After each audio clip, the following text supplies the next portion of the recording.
The Hinterkaifeck murders. On a cold March evening in 1922, in a remote farmstead in Bavaria, Germany, an entire family was brutally massacred in a crime that remains unsolved to this day.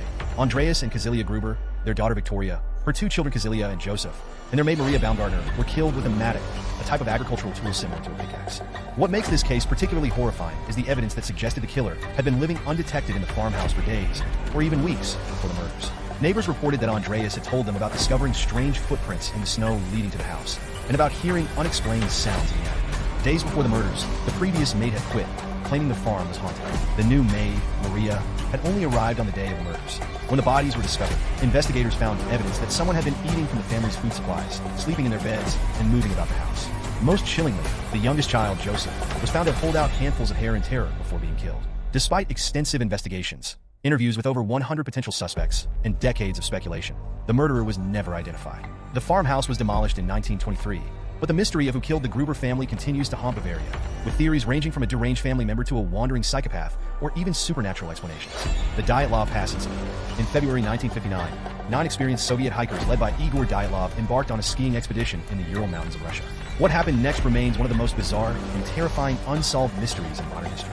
On the night of February 1st, something caused the group to tear open their tent from the inside and flee into the freezing night, most wearing minimal clothing and some without shoes, despite temperatures of minus 30 degrees Celsius. Their bodies were found scattered across the mountain slope over the next few months.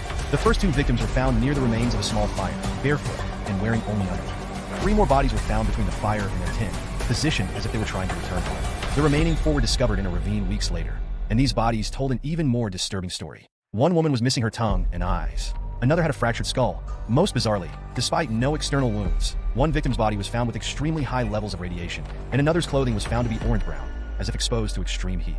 Soviet investigators concluded that an unknown compelling force had caused their deaths. Theories have ranged from an avalanche to secret Soviet weapons testing, from infrasound-induced panic to a Yeti attack. The case was officially closed, but the mysterious circumstances of the Dyatlov Pass incident continued to perplex investigators and spark wild speculation about what could have driven 9 experienced mountaineers to such a terrifying and inexplicable end. The Somerton Man Mystery. On December 1st, 1948, an unidentified man was found dead on Somerton Beach in Adelaide, Australia. What seemed at first like a simple case of sudden death quickly transformed into one of the most perplexing unsolved mysteries in criminal history. The man was well-dressed with no identification, and initial medical examinations revealed no clear cause of death. His pockets contained a train ticket, a bus ticket, a used cigarette packet, and a piece of paper with the words Tamam Shud, meaning finished or ended in Persian, torn from a rare edition of Omar Khayyam's Rubaiyat. Even more mysteriously, when the book from which this page was torn was found, it contained an indecipherable coded message and a phone number belonging to a nurse who lived nearby. The nurse, when questioned, claimed not to know the man, but appeared deeply disturbed during the interview. Forensic tests suggested the man might have been poisoned, but no definitive toxicology report was ever completed. Decades of investigation have yielded no identification of the man, no explanation for his death, and no resolution to the codes found in his possession. Some theories suggest he was a spy during the Cold War. Others propose a complicated love affair gone wrong, but the truth remains tantalizingly out of reach.